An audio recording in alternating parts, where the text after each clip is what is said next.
ছোটদের মনের ইচ্ছাগুলো খুব সহজে পূরণ হয়ে যায়, কিন্তু বড়দের ইচ্ছাগুলো অনেকটা দেরি হয়ে যায় পূরণ হতে, কারণ তারা অনেক দেরিতেই প্রকাশ করে তাদের মনের ইচ্ছাটা।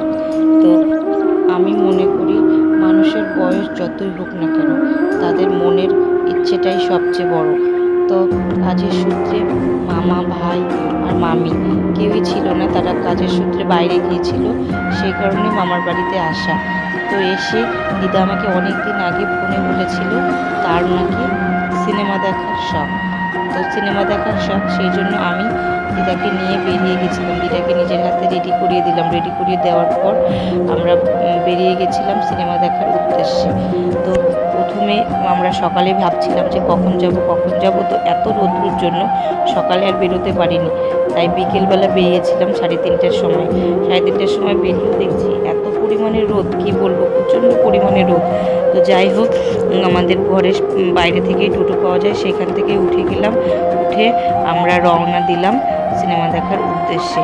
সেখানে যাওয়ার আগে মানে রাস্তায় দেখতে পাচ্ছ এত পরিমাণে রৌদ্র, সেরকম এত বড় টাউনটাই এখনও দেখো একটা লোক নেই, ভাবতে পারছো।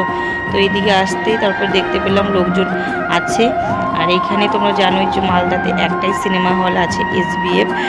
একটাই সিনেমা হল বলতে SBF একটাই আছে, অনেক সিনেমা হলই আছে। তো দিদার ইচ্ছে ছিল SBF-এ সিনেমা দেখার। তো এখানে আমি টিকিট কাউন্টারে এসে জিজ্ঞাসা করলাম যে কখন শো আছে আর টিকিট পাওয়া যাবে কি না। তো বললো শো তো দেরি আছে এখনও, তো টিকিট হ্যাঁ পাওয়া যাবে।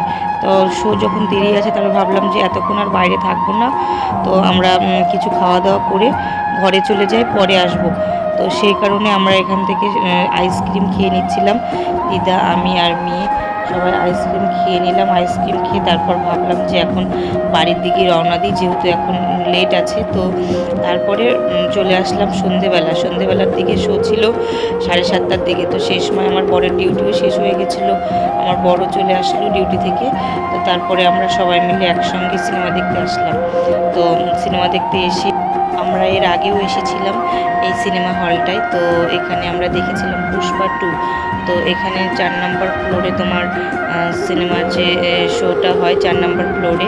তো আমরা ভুল করে প্রথমে চলে এসেছিলাম 3 নম্বর ফ্লোরে, খাবার ফ্লোরে চলে এসেছি। আর এখানে দেখো 249 টাকায় তুমি যা যা খাবে, আনলিমিটেড সব খাবার পাবে। তো আমরা যেহেতু খেয়ে এসেছিলাম, লেট করে এসেছি না, 7:30টায় এসেছি, তো বাড়ি থেকে খাবার খেয়ে এসেছি। তো এখানে আসার পর তারপরে আমরা SBF-এ যখন ঢুকতে গেলাম, বরকে বলছিল যে মেয়েরও নাকি টিকিট কাটতে হবে, 3 বছরের পর থেকে টিকিট কাটতে হবে।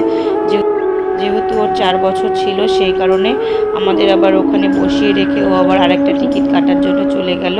তারপরে ও যখন আসলো, একসঙ্গে আমরা চলে গেলাম আবার হলের ভেতরে। তো হলের ভেতরে শো যখন আমরা যাই তার 2 মিনিট পরে শুরু হয়ে গেছিলো। তো দেখছো এন্ট্রি শুরু হয়ে গেছে। তো যাওয়ার পরে এখানে দেখো আমার দিদার কি বলবো, খুশিতে ও আর ধরে রাখতে পারছে না, দেখছো কান্না করে দিচ্ছে এত খুশিতে। তারপরে দেখো আমি দিদা খুশি হয়েছে, ওই জন্য আমিও খুবই খুশি। আর দেখো আমি না লুকিয়ে এইসব নিয়ে এসেছি বাড়ি থেকে খাবার, যেহেতু এখানে খাবার অ্যালাউ নাই, তাই আমি লুকিয়ে এইসব নিয়ে এসেছি, ভাবতে পারছো।